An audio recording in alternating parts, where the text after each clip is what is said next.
আজ থেকে ৪১ বছর আগে ১২ই ডিসেম্বর ১৯৮৩ সালে আগ্রা থেকে ১৩ কিলোমিটার দূরে বাদ নামের একটি গ্রামে টিটু সিং নামে একটি শিশুর জন্ম হয়। শিশুটির বাবা মায়ের নাম ছিল মহাবীর সিং ও শান্তি দেবী। এটা তাদের ষষ্ঠ সন্তান ছিল। সাধারণত যখন বাচ্চারা প্রথম কথা বলা শুরু করে তখন বাবা মায়ের কাছে এটা খুব খুশির খবর হয়, কিন্তু ২.৫ বছর বয়সে টিটুর কথা শুনে শান্তি দেবী ও মহাবীর সিং দুজনেই অবাক হয়ে গিয়েছিল। টিটু বলতো, আমার নাম সুরেশ বর্মা। ৩০ বছর বয়সে আমাকে কেউ মেরে ফেলেছিল। আমার মায়ের নাম বরফি দেবী, বাবার নাম চন্দা ভারতী, স্ত্রীর নাম উমা, এবং আমার দুজন সন্তান আছে, তাদের নাম রনু ও সোনু। সে এটাও বলতো, আমার বাড়ি সাহাগঞ্জে এবং আমার একটি সাদা রঙের ফিয়াট গাড়ি আছে। টিটুর বাবা মা বুঝতে পারছিল না তাদের সন্তান এসব কি বলছে। টিটু যখন ধীরে ধীরে বড় হচ্ছিল তখন সে তার ঘর ও তার আশেপাশের লোকজনদের একদম সহ্য করতে পারছিল না। শুধু তাই নয়, তার বাবা মা দরিদ্র হওয়ায় সে খুশি ছিল না। সে তার বাবাকে বলতো, আমি কেন হেঁটে যাব, আমার তো নিজের গাড়ি আছে। টিটুর এইসব দাবি মহাবীরের চিন্তা দিনের পর দিন বাড়িয়ে তুলছিল। সে তার মাকে কখনো কখনো বলতো, তুমি কেন এসব নোংরা শাড়ি পরছ, আমার উমা তো ২০০০ টাকার শাড়ি পরে।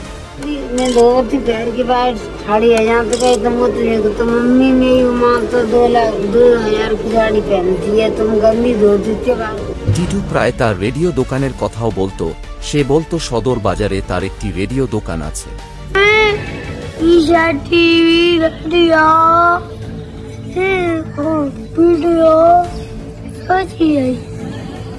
इनकी दुकान है वो। দিনের পর দিন টিটুর জেদ বেড়ে উঠছিল। সে তার ভাই বোনদের কাছে যাওয়ার জন্য জেদ শুরু করে, যাদের সম্পর্কে টিটুর পরিবার কখনো শোনেনি। কিন্তু তার এই সব কথা শৈশবের কল্পনা ভেবে তার পরিবার উপেক্ষা করেছিল। তারপর একদিন তাদের চোখের উপর থেকে পর্দা সরে গেল যখন টিটু তাদের বলল যে তাকে তার বাড়িতে ফিরে যেতে হবে, তার স্ত্রী ও ছেলে মেয়েদের কাছে। টিটু এতটাই উতলা হয়ে পড়েছিল যে সে তার কাপড় চোপড় একটি প্লাস্টিকের ব্যাগে ভরে বেরিয়ে পড়েছিল। সেই সময় তার বাবা মা কোনো রকম বুঝিয়ে তাকে আটকেছিল। টিটুর এইসব আচরণে চিন্তিত হয়ে মহাবীর তার বড় ছেলে অশোককে আগ্রা গিয়ে এই বিষয়ে খোঁজ নিতে বলেন। পরের দিন অশোক তার বন্ধুকে নিয়ে আগ্রা সদর পৌঁছায়। সে সেখানে অনেক লোককে সুরেশ বর্মার নাম জিজ্ঞেস করলে কেউ কিছু বলতে পারল না। কিছু সময় পরে অশোকের চোখ একটি দোকানের উপর আটকে গেল এবং সে আশ্চর্য হয়ে গেল, কারণ দোকানটির নাম ছিল সুরেশ রেডিও। সেই সুরেশ রেডিও যার বিষয়ে টিটু সব সময় বলতো।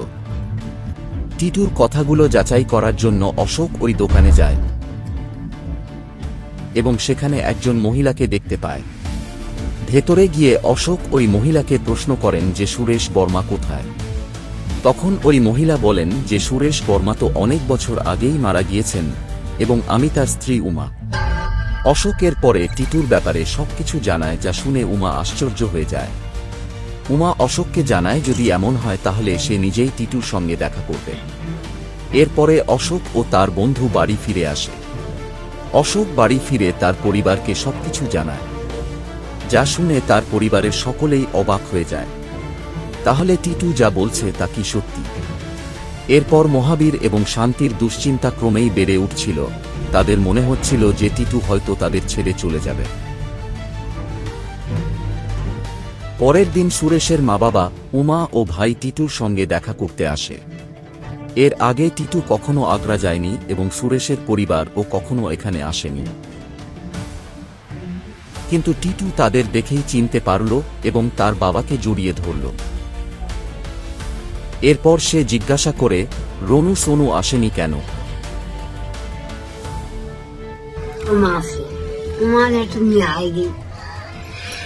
টিটু বলে, ও মানতে तेने में पहचान लो कि ना पहचानो? तो बोली तुम कुछ ना पहचानो कि रोनू सोनू कहाँ पढ़ रहे हैं कि घर ही बैठे? এই প্রশ্ন শুনে সকলেই অবাক হয়ে গিয়েছিল। সবাই ভাবছিল যে টিটু কি করে সুরেশ শর্মার সন্তানদের নাম জানল। এখানে সুরেশ শর্মার পরিবারের প্রথম সন্দেহ দূর হয়।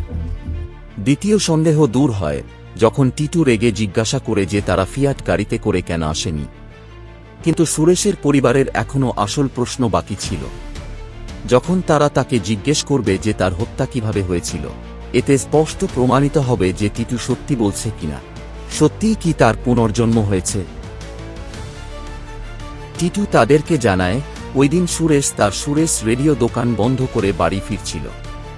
প্রতিদিনের মতো সে তার ঘরের সামনে এসে তার ফিয়াট গাড়ির হর্ন জোরে জোরে বাজাচ্ছিল, যাতে উমা তা শুনতে পেয়ে ঘরের মেইন গেট খুলে দেয়। এই সময় দুজন লোক সুরেশের গাড়ির দিকে এগিয়ে এসে তাকে দেখে হাসে এবং নমস্কারও করে, কিন্তু পরক্ষণেই দুজনের মধ্যে একজন লোক সুরেশকে লক্ষ্য করে গুলি করে। একটি গুলি গাড়ির স্টিয়ারিংয়ে লাগে এবং আরেকটি গুলি লাগে সুরেশের ডান দিকের মাথায়। গুলির আওয়াজ শুনে উমা বাইরে এসে দেখে সুরেশ তখন মারা গিয়েছে এবং হত্যাকারীরা পালিয়েছে। এই পুরো ঘটনাটি যখন টিটুর মুখ থেকে সুরেশের পরিবার শুনল, তখন সুরেশের পরিবার বিশ্বাস করতে বাধ্য হল যে টিটু একদম সত্যি বলছে, যেটা ঠিক ওই রাতে ঘটেছিল। শুধু তাই নয়, তার স্ত্রী উমা ও টিটুকে কিছু প্রশ্ন জিজ্ঞেস করল, যা সুরেশ ছাড়া আর কারোর পক্ষে জানা সম্ভব ছিল না। উমা জিজ্ঞেস করল তার মৃত্যুর একদিন আগে তারা ঠিক কি করেছিল। টিটু বলল, আমরা মেলাতে গিয়েছিলাম এবং ফেরার সময় গাড়ির বনেটে বসে জিলিপি খেয়েছিলাম। এটা শোনার পরে উমার সমস্ত সন্দেহ দূর হয়ে গিয়েছিল। এত কিছু শোনার পর সুরেশের পরিবার পুরোপুরিভাবে নিশ্চিত হতে পেরেছিল যে সুরেশ বর্মার পুনর্জন্ম টিটুর রূপেই হয়েছে।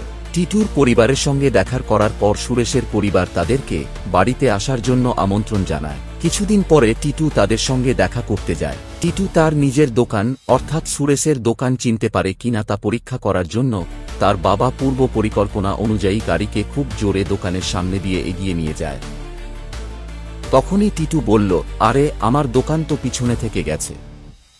অর্থাৎ টিটু তার দোকানটি ঠিক চিনতে পেরেছিল। শুধু দোকান নয়, দোকানে আসার রাস্তাটিও টিটু নিজে থেকেই বলেছিল। দোকানে আসার পর টিটু বলল, আরে এইসব জিনিসপত্র এখানে কেন রাখা রয়েছে? এগুলো এখানে ছিল না, ওইখানে ছিল। যে দৃঢ়তার সঙ্গে সে এই কথাগুলো বলছিল, মনে হচ্ছিল সে এখানে প্রথমবার নয়, আগে বহুবার এসেছে। পরে উমা এই কথাও স্বীকার করেছিল যে সুরেশের মৃত্যুর পর দোকানে অনেক পরিবর্তন করা হয়েছে।